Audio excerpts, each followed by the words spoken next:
அதே போல நம்ம ரொம்ப பக்தி சிரத்தையா வந்துட்டு ஐயா குரு வேண்டும் குரு வேண்டும், ஏன்னா எனக்கு வழி தெரியாது, நான் இப்ப வந்துட்டு கண்ணு தெரியாத குருட போல வந்துட்டு இருக்கேன், எனக்கு எங்கிட்டு போகணுன்னே தெரியல, எப்படி செயல்படணும்னே தெரியல அப்படின்ட்டு பல புலம்பல்கள் பல குழப்பங்கள் நமது மனதில் இருக்கின்றன. ஒரு குரு கிடைக்கின்றார் அப்படிங்கும் போது அது ஐயாவோட பெரும் கருணையினால் தான் அப்படிங்கிறத தெரிஞ்சுக்கணும்.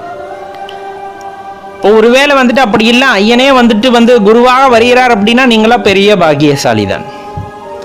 அப்ப அவரோட கருணை இருந்தால்தான் நீங்கள் குருவை தேடி கண்டுகொள்ள முடியும், அவரை தரிசிக்க முடியும், அவரிடமிருந்து அறிவுரைகளை பெற முடியும். அப்படி அவரோட கருணை பார்வை இல்லைன்னா இது எதுவுமே நடக்காமல் போய்விடும். ரொம்ப முக்கியமான விஷயம், சில பேத்துக்கெல்லாம் ஒரு எண்ணம் உண்டு, இது வியப்பாகலாம் இல்லை, கண்டிப்பா தினமும் ஒரு சிவனடியாரை பார்த்தால்தான் சாப்பிடுவேன் அப்படிங்கிறவங்களாம் நிறைய பேர் இருக்காங்க. அப்ப என்னன்னா அவங்க சிவன் அடியாரா அவரை பார்க்கல, அவரை சிவனாவே பார்க்கிறாங்க.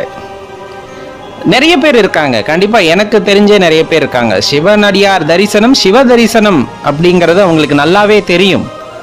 அப்ப தினம் ஒரு சிவனடியாரை தரிசிக்க வேண்டும் அப்படிங்கிற எண்ணம் இருக்கு, அப்படியே அவர்களுக்கு நடைபெறுகிறது அப்படிங்கும் போது கண்டிப்பா அதெல்லாம் பெரும் பாக்கியம், பெரும் பாக்கியம். அவர்களை காணக்கூடிய அந்த நாளானது அவர்கள் மனதில் வந்துட்டு அவ்வளவு சந்தோஷமான சில ஒரு நிலையை உண்டாக்கக்கூடும்.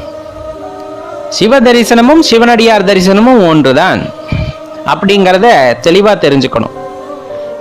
உங்களுக்கு ஒரு கொடுப்பனை இருக்கு, நீங்க எந்த இடத்துக்கு போனாலும் சிவாலயம் அங்க இருக்கும்.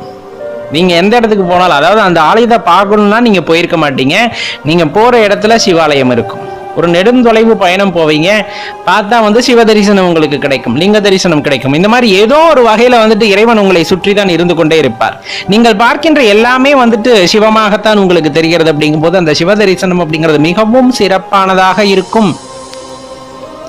இப்ப நம்ம சொன்ன விஷயங்கள் எல்லாமே சிவபெருமானோட கருணை இல்லை அப்படிங்கும் போது, சிவனோட அனுமதி இல்லை அப்படிங்கும் போது எதுவுமே கைவரப்பெறாது. சிவனோட அனுமதி இருக்கு, சிவனோட கருணை பார்வை இருக்கு அப்படின்னா இப்ப நம்ம சொன்ன எல்லாத்தையும் உங்களால உணர முடியும், பார்க்க முடியும், அனுபவிக்க முடியும்.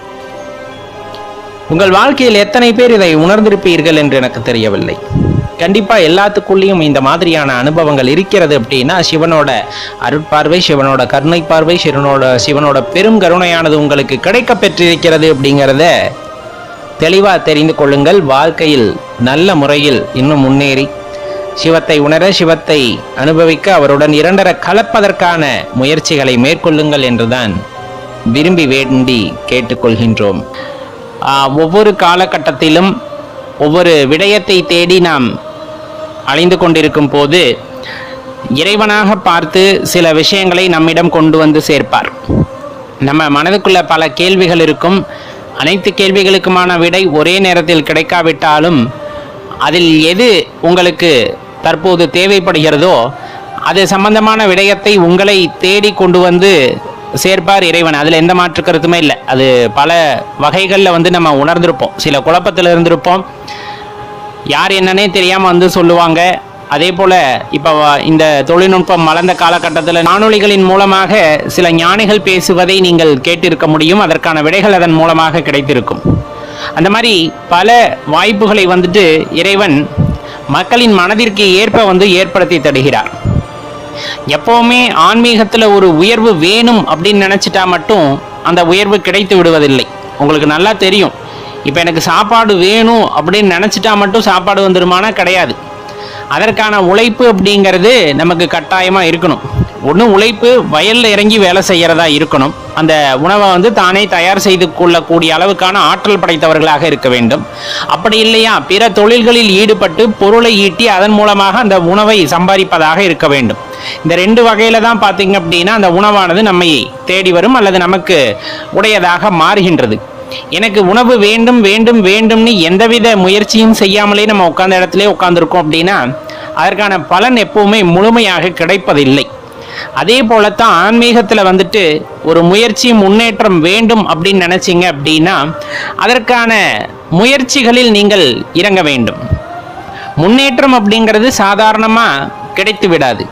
நம்ம என்ன அதற்கான வினையை ஆற்றுகின்றோமோ, இப்போ ஆன்மீகத்தில் தேடுதல் ஆரம்பிக்கணும்னு நினைக்கிறோம், குருவை தேடுறோம், இல்லை அந்த இறைவனவே சாட்சாத் அந்த பராபரத்தையே நீங்கள் உங்களோட குருவாக ஏற்றுக்கிட்டு தியானத்தின் மூலமாகவோ நீங்கள் செய்கின்ற சில பணிவிடைகளின் மூலமாகவோ அவரை குருவாக ஏற்றுக்கொண்டு அவரிடமிருந்து வருகின்ற கட்டளைகளை பின்பற்றுகின்றோம் அப்படிங்கும் போது அதுவும் ஒரு முயற்சியாகத்தான் கருதப்படுகிறது. அவர் பல வழிகளில் வழியையும் காட்டுகின்றார்.